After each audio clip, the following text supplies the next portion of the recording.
Namaskar and welcome to In Focus. The Bhabani Sen Gupta affair, as it's come to be called, has raised several important questions. How much did the Prime Minister know? Why did he act the way he did? And what are the implications and consequences of all that's happened? Here to explore these critical questions is the gentleman at the center of the controversy, Professor Sen Gupta. Professor Sen Gupta, it's now 3 weeks since the controversy surrounding your appointment as officer on special duty in the Prime Minister's office and your subsequent resignation. Would you accept that you were eminently qualified for the job you got? Well, I was the best man he could get. That's why he took me. And in this case, you're also then saying that the allegations made in Parliament, that you were unfit for the job, that your views were anti-national, that somehow you couldn't be trusted with confidential information, those allegations were unfair and unfounded. Well, the allegations are one thing. The Prime Minister's reaction or non-reaction to that is another thing. Absolutely, and let's take them separately. Let's begin with the allegations. The allegations are absolutely absurd, and they don't stand on any evidence. Then tell me something. And because the members of Parliament are immune to, to legal activity, you cannot take them to a court of law. Because they have privilege if they make these allegations within the Lok Sabha. As soon as they are speaking within Parliament. So what you're saying is you were defamed and you were libelled, but because it happened in the Lok Sabha, you can't do anything about it. Because it happened in Lok Sabha, I cannot do anything about it. But I'm doing something. I'm at every interview in my writings, I'm just saying how absurd the whole thing is. Have any of these people who raised these allegations within the confines of the Lok Sabha had the courage to raise them outside? Well, I wish some of them, at least one of them, raised this outside. Who are we talking about, the Mr. former Chandrasekhar? Prime Minister Chandrasekhar, who started the whole thing. If he raises it outside, what will you do? I'll sue him. You'll sue him? I'll sue him. For criminal libel? For criminal liability. That's a very clear statement from you that you have been libelled, and you before that said that you were far and away the best person for the job. Then explain one conundrum to me. Why did the Prime Minister accept your resignation? Well, I will not answer any question about the Prime Minister, why he did or did not do anything. You're being a gentleman, aren't you? I'm his friend. Was he as good a friend to you? Well, just because, he did something in a 20-year-old relationship, just because he tripped once, I don't hold this against him. That's not that kind of a friendship. All right. I appreciate your position. It's an honorable position. Let me explore a little, for the record's sake, how well you knew the Prime Minister. Am I right in believing that you have known Mr. Gujral for something like 20 years? It will be at least for 20 years. And therefore, would I be right in believing that he knows your views, your opinions on foreign policy completely and thoroughly? Look, he not only knows me inside out, his foreign policy has been crafted together. He and me, more than anyone else. We have talked about it, discussed it. I've given him theoretical framework.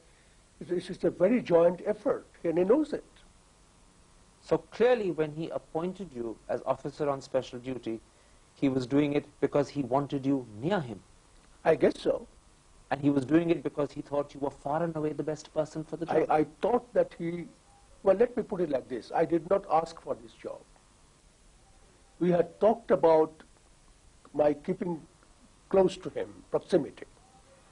And he said that, well, I don't think you should come to the bureaucracy. I completely agreed with that. And we were talking about other ways of my staying close to him without being in the bureaucracy. And he made one or two suggestions. He had ideas, which I'm not going to disclose. And I said, fine.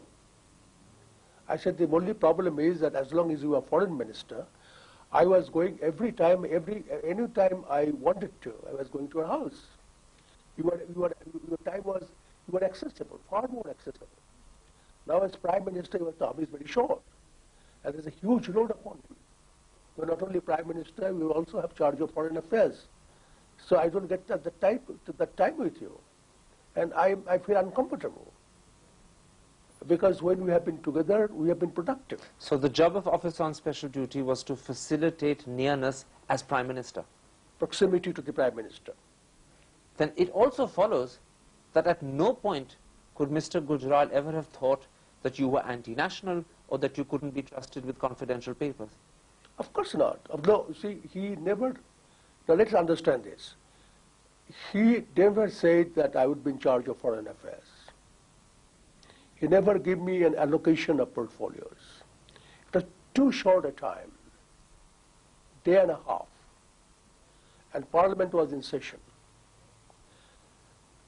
It is absolutely the assumption by others that I would be in charge of foreign affairs, that I would put foreign policy upside down or downside up, you know, that the Foreign Office people are quaking in anger, that there's consternation in the Foreign Office, all lies. Absolutely. In fact, the only person who knew exactly what your responsibilities would be was Mr. Gujral. And he had not given me foreign affairs. And the only person who knew that you wouldn't be turning things upside down was Mr. Gujral. Yes, and he... And the only person who knew that these allegations made in Parliament, that you're anti-national, that you can't be trusted, were just rubbish, was Mr. Gujral. I'm sure he was the first person to know that. Then let me come back to the question you wouldn't answer a minute ago. I would not answer that question. Why did he let you resign? Well, I don't know. I really don't know. You said he tripped up. I thought, you know, he did not ask me to resign. Then again, let's put it on record. He did not ask me to resign. You did the honorable thing by resigning. I thought that he was feeling embarrassed by what was happening in Parliament. I did not believe that he cared a hoot for what was written in the newspapers. There were only 2 newspapers. So you were very surprised when he accepted your resignation. But when it happened in Parliament, I thought he was a bit rattled. And when he asked me whether I was watching, and I said, he said, there's a lot of attack on you. I said, are you embarrassed? He did not answer. I said, I'm sending you my resignation immediately. You don't have to be embarrassed. What did he say to that? Nothing. What you're saying to me is that you chose to sacrifice that office you had been given because you thought it was a way of helping your friend. I thought that it was not an office worth keeping to embarrass my friend. Tell me something. When he accepted the resignation, did he ever ring you and explain why he'd done it? No, he sent me a very sweet letter. But he never spoke to you on the phone? No. Has he spoken to you at all about this in person? No. You mean in 3 weeks he's never once broached this subject? No. Professor Sen Gupta, this is incredible. You offered a sacrifice to help a friend. That's what it was. And in acknowledging it, he never once, as a human being in personal contact, said anything to you. I don't hold this against him. I know I.K. Gujral, very sensitive, very nice, very good man. But from what you're saying, I'm sure he felt very embarrassed. But from what you're saying, other than a letter, he didn't pick up the phone to express this sensitivity. No, he did not. He had nothing to say. In fact, from what I've read, his wife is the one who phoned you. Yes, his wife called me next morning. He didn't come on the line himself? No. Tell me something. It's not just that the Prime Minister accepted your resignation. There's another aspect of the whole thing. He failed to defend you. You were his choice. You've known him for 20 years. He appointed you. You were being unfairly attacked in Parliament, and he kept completely silent. How do you account for that? It has been a mystery to me, but I will not go any further in this. That was his decision, why he did not defend me or defend himself. It was not a question of defending me. Was this in keeping with his character? Had you ever seen these sort of tendencies in him earlier? Not that I know. I did not see that at all before. You know, he was a straightforward man. He could be firm. And I was very surprised at why is he so shaken by what was happening in Parliament. Just because 2 former Prime Ministers said something, and one Prime Minister was a satellite Prime Minister of the Congress Party. The other was there for 13 or 17 days, I don't quite remember. Because they had chosen to say something, and he was so shaken, I did not understand. A lot of people feel that by failing to defend you, in fact, not you, by failing to defend his choice, he showed weakness? No, Karan, you are a very, very expert television, what do I say, advocate. And don't bring me to a situation when I may be forced to say something about Gujarat that I don't want to say. No, I won't bring you to that position. But the great prime ministers of the world defend their choices and defend their right to appoint whoever they want to their personal office. Mr. Gujral didn't do that. To that extent, I would say that he probably made his own position weaker. Do you think he also, in a sense, allowed himself to be bullied by people like Chandrasekhar and Vajpayee? How can Chandrasekhar bully him? And how can Atal Bihari Vajpayee bully him? But then why did he let you go? I don't if know. It wasn't under pressure? You see, if you're a congressman, you know, a spokesman of the Congress party, he could have bullied him. But not these two former prime ministers. One looks for backbone and spine in a prime minister.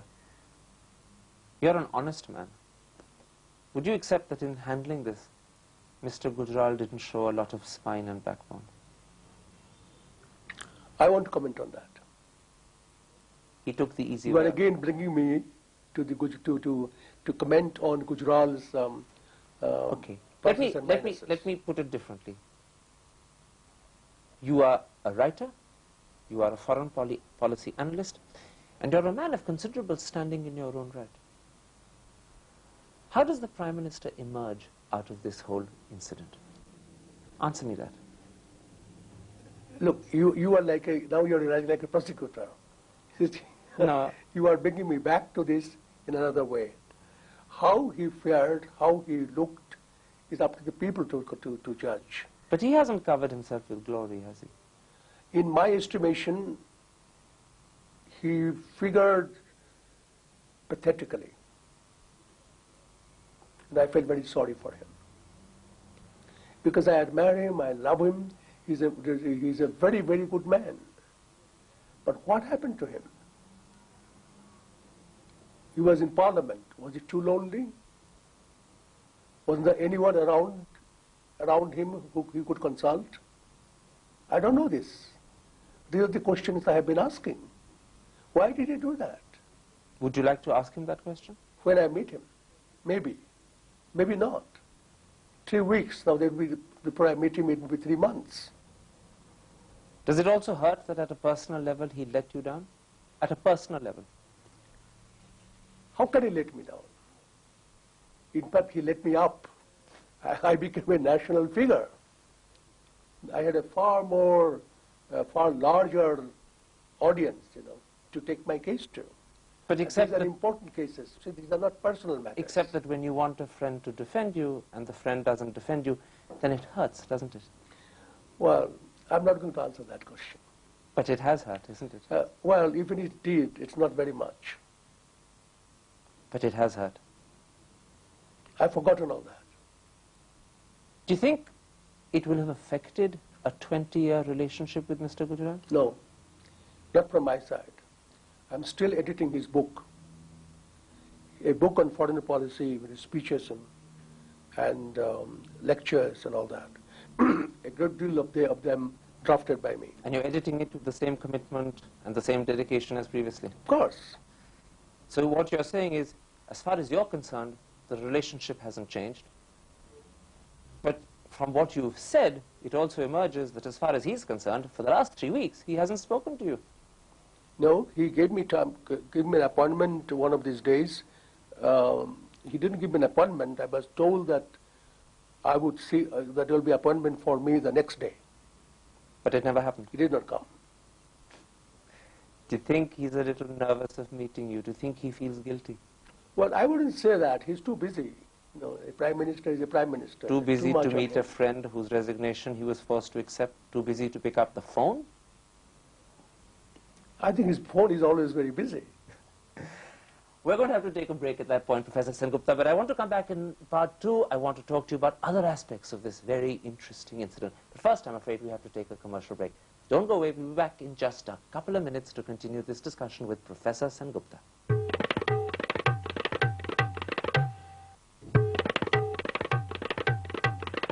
Welcome back to part 2. Professor, there's another aspect to this whole thing. Were you surprised that within virtually 24 hours of your becoming OSD in the PMO, a 23-year-old letter that you had written to the New York Times suddenly appeared in the hands of former Prime Minister Chandrasekhar? Did that surprise you? Yeah, that's very strange and very mysterious. How do you think it got there? Well, there are rumors about it all over the town, and I have no proof. But what are those rumors? Well, I've been told pretty reliably that a BJP intellectual who once wrote a thesis on nuclear issues used my letter, and he said that he has a copy of that letter, and that copy went to Chandrasekhar. Are you also suggesting that people like Mr. Chandrasekhar were put up to it? Put up to attacking you? Chandrasekhar has personally nothing against me as far as I know. But he took up this case. And at the behest of a BJP intellectual? And he also is reported to have told people that he was misled. He said that afterwards? Afterwards. That's what people tell me. So in other words, what you're saying is that Chandrasekhar was used, realized he'd been used, and then said he'd been misled. I'll go a little further. I would suggest that Mr. Chandrasekhar either did not read the letter, or did not understand the letter, or did not understand the language in that letter. And because even then he knew that his case was a little weak, he said there is another letter in which I had suggested international intervention. But where is that letter? There is no such letter. There is no such letter. And he said that... So a former Prime Minister on the floor of the Lok Sabha was either irresponsible or ignorant or used by someone for their own so far unknown purposes, or perhaps all three. Manish Shankar wrote in an article that he was no longer a member of parliament, he did not have to use parliamentary language. And he said that Mr. Chandrasekhar lied. And that's your position as well? That's what I believe. The interesting thing is that in 1974, at the time of the Pokhran implosion, Mr. Chandrasekhar criticized it much as you did at that time, didn't he? I guess so, as far as I remember. So then how can he turn around and suddenly call your position anti-national when he shared that position 20 years ago? Mr. Chandrasekhar should go to this what is Lok Adalat or something, and then go and incriminate himself, you're saying? And sit there as I did for 1 hour, and this question should be put to him. He has run away. Before Mr. Chandrasekhar raised the issue supported by Mr. Vajpayee in Parliament, the press had brought it up. You think that there was a campaign in the press against you? No, only 2 newspapers. Why were they gunning for you? Well, I don't know. I absolutely have no idea at all. But one newspaper insinuated that, well, first of all, assumed that I would be in charge of foreign policy. Then went on to suggest that I'll be in charge of foreign affairs. This is the Indian Express? No, that's an Asian Age.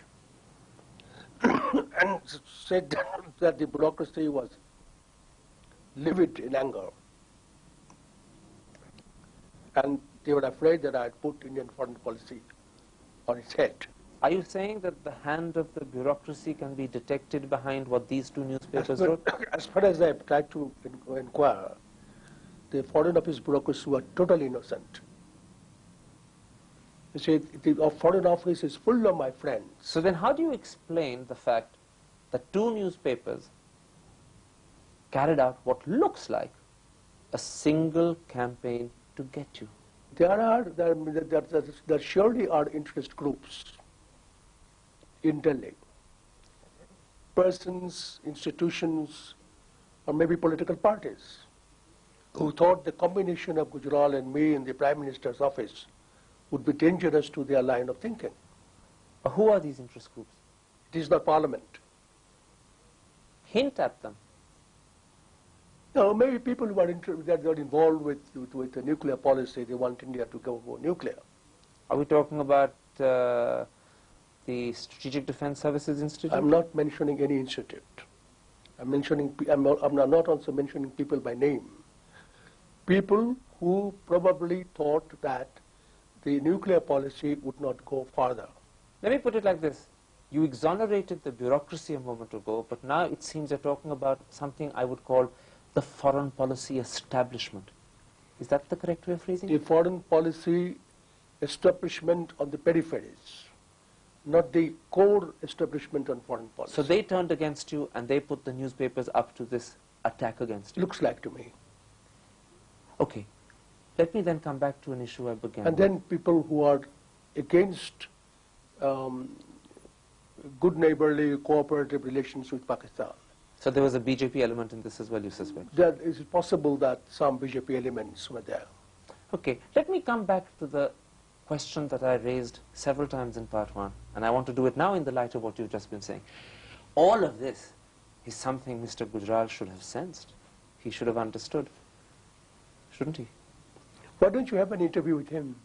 Well, because I probably won't get it. That's why I'm asking you. You know him probably better than anyone else. Well, I'm sure he fumed within. Let me ask you this simple question.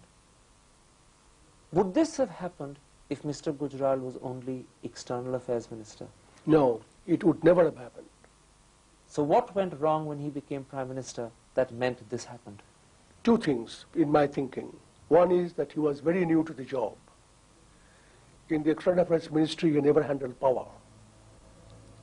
You know, in the Prime Minister's office, he was all the time overwhelmed by the question of power.